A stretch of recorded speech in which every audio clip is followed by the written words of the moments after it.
what are some words of advice that you would give to someone who's earlier in their career? So I know we talked to leadership just now about building out a wellness program, but in the context of wellness, someone who's earlier in their career, what words of advice would you give them that maybe you have always followed, or maybe something you wish you would have known or followed that would have helped you in wellness throughout your career?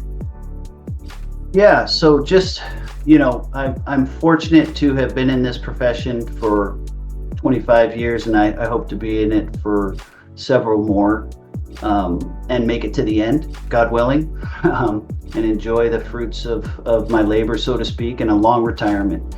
And what I have found to be most beneficial for me, and what I would recommend to younger people in this profession is, I talked about it earlier, but a good way to sum it up is just self-assess. Like, where are you in your career? What does your body and mind need at that point in time to be well and to be fit in every way, to not only perform this job at a high level and in also be prepared for longevity in this job, but also to be well outside of work, which is incredibly important, and your family deserves that, you deserve that, and then be committed and disciplined to making those adjustments as you move through your career. Because I didn't necessarily think about it at the time, other than when I had that big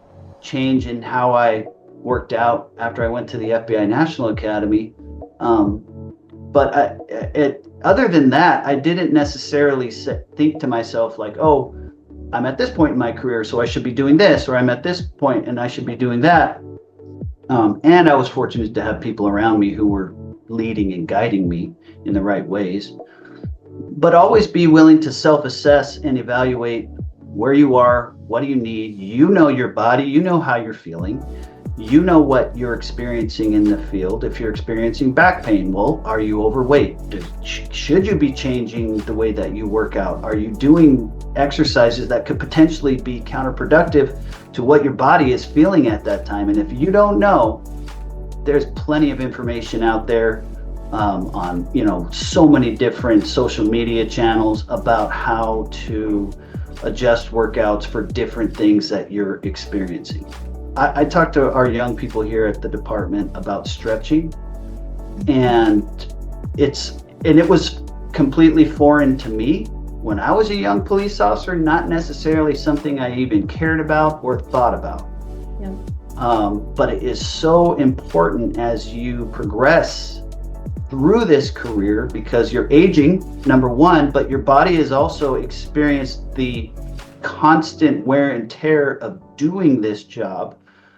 And if you're not stretching and taking care of your body in that way, and just a quick personal story, I got to a point where I was in my 30s and I had gone through 4 or so rounds of cortisone injections in my lower back.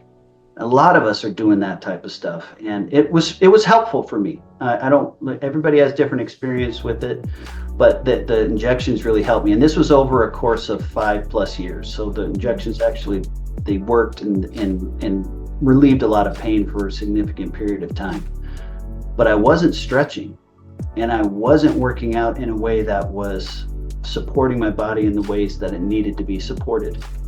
And so once I made that change and I completely changed the way I thought about working out, and it wasn't about getting big and getting strong and those things and how much weight am I lifting and all of that, and really high impact workouts, and I started focusing on core strength and flexibility and high intensity interval training and those types of things to stay lean and to maintain core strength.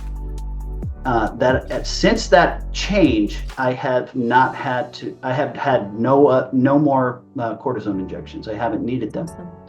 And so I see that obviously as a personal win, just with my own physical, and then that constant pain also impacts your, at least in my opinion, your mental well-being as well, because you're just constantly dealing with that pain, and it can be overwhelming.